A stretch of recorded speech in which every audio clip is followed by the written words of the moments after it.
عباداتوں نبی اکرم صلی اللہ علیہ وسلم سے شب قدر کے بارے میں دریافت کیا تو آپ صلی اللہ علیہ وسلم نے ارشاد فرمایا کہ رمضان کے آخری عشرہ کی طاق راتوں میں 21، 23، 25، 27، 29 یا رمضان کے آخری رات میں جو شخص ایمان کے ساتھ یعنی رمضان کے عید کے روز بھی ایمان کے ساتھ ثواب کی نیت سے اس رات میں عبادت کرے اس کے پچھلے سب گناہ معاف ہو جاتے ہیں۔ الحمدللہ آمین۔ اس رات کے منجمل اور علامتوں کے یہ ہے کہ وہ رات کھلی ہوئی چمکدار ہوتی ہے۔ اس کا نشانی بتا دیں، صاف شفاف، نہ زیادہ گرم نہ زیادہ ٹھنڈی، بلکہ متعدل، گویا کہ اس میں انور کی کثرت کی وجہ سے چاند کھلا ہوا ہے۔ اس رات میں صبح تک آسمان کے ستارے شیاطین کو نہیں مارے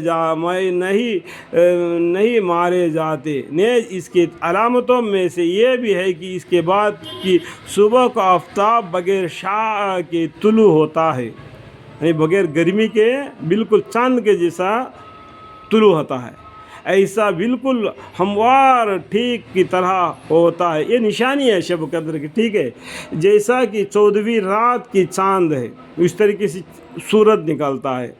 اللہ جل جلالہ آمن والہ نے اس دن کے آفتاب کے طلوع کے وقت شیاطین کو اس کے ساتھ نکلنے سے روک دیا، بخلاف اور دنوں کے آفتاب کے وقت شیطان کا اس جگہ ظاہر ہوتا ہے۔ اللہم اغفر۔ یہ علامت بتا دیے شب قدر کے بارے میں، ٹھیک ہے۔ اس حدیث کا اول مضمون تو سابق روایت میں ذکر ہو چکا ہے۔ آخر میں شب قدر کی چند علامات ذکر کی ہے جن کا مطلب صاف ہے کہ کسی توجیہ کا ممتاز نہیں۔ ان کے علاوہ اور بھی بعض علامات روایت میں اور ان لوگوں کے کلام میں ذکر کی گئی ہے جن کو اس رات کی دولت نصیب ہوئی ہے، بالخصوص اس رات کے بعد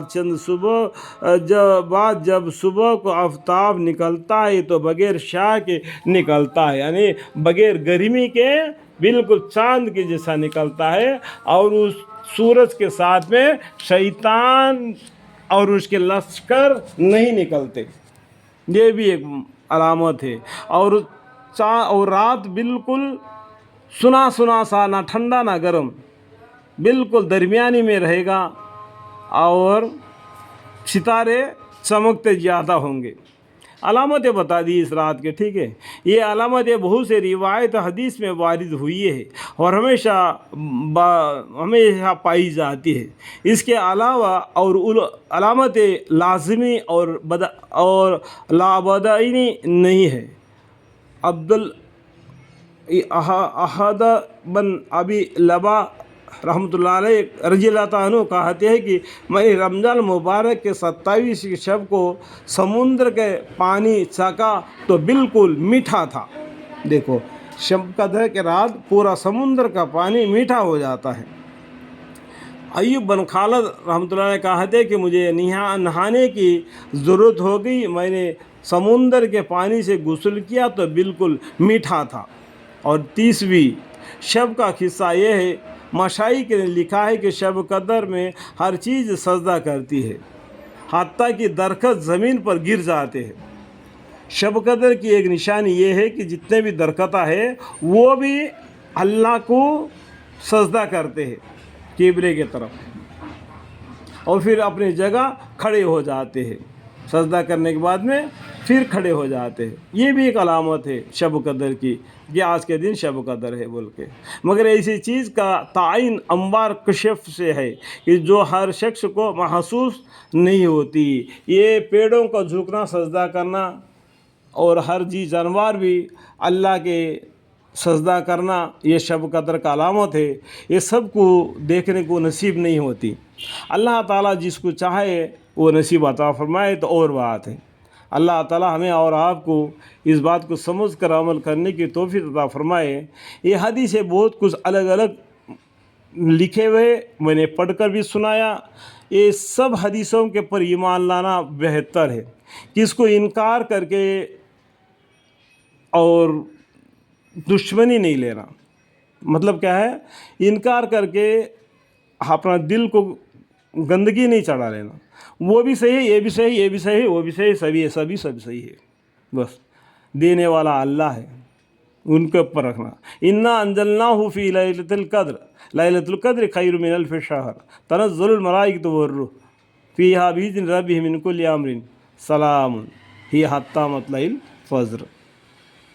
اس بات کو یاد کرے، قرآن کریم کی تلاوت کرے اور معنی کے ساتھ پڑھے اور حدیثوں کو پڑھے۔ اگر 6 حدیثیں ہیں، 6 حدیثیں آپس میں ٹکرا جاتے، جیسا کہ یہ حدیث ہے، دیکھو میں نے کتنے حدیث الگ الگ پڑھ کے بتایا، تو یہ ٹکرا جاتے ہیں تو آپ اس میں آپس میں گول نہیں مچانا۔ بخاری شریف کیا بولتا ہے اس بات کے اوپر چلنا۔ جو بخاری قرآن کے بعد پڑھنے والی کتاب کون سا ہے؟ بخاری شریف ہے۔ بخاری شریف کو پڑھ لو اور اس کے اندر جو لکھا ہوا ہے اسی کے اوپر چلو تو بہتر ہے۔ آپس میں 5-6 حدیثوں کو پڑھ کر وہ حدیث میں ایسا لکھا ہے، یہ حدیث میں ایسا لکھا ہے، کئی جگہ پر شب قدر میں شب معراج میں اللہ ہمارے پیغمبر صلی اللہ علیہ وسلم اللہ کو دیکھے، اللہ سے بات چیت کیے، ایسا کوئی حدیثیں لکھے ہوئے ہیں۔ یہ علماء کا اندر کیا ہے کہ اختلاف ہے، اس کے بارے میں جا کے ہمیں جھگڑے نہیں کرنا۔ ٹھیک ہے بھائی، دیکھے تو دیکھے، بس مان لینا، بس ہو گیا کام ختم۔ اگر کوئی حدیث میں دیکھے نہیں لکھے تو دیکھے دیکھے نہیں، ٹھیک ہے مان لینا، وہی بھی ٹھیک ہے۔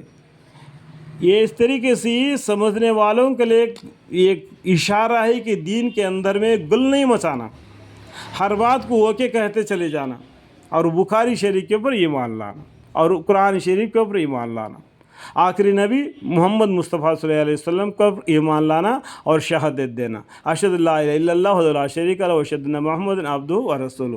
اشارے کے طور پر میں آپ کو چند الفاظ میں اپنے علم کے مطابق کہہ دیا۔ اگر سمجھنے والے کے تو سمجھ لینا چاہیے، اگر مجھ سے اگر غلطی سی آگے بڑھ کر بات ہو گئی تو اللہ مجھے معاف فرمائے، آمین۔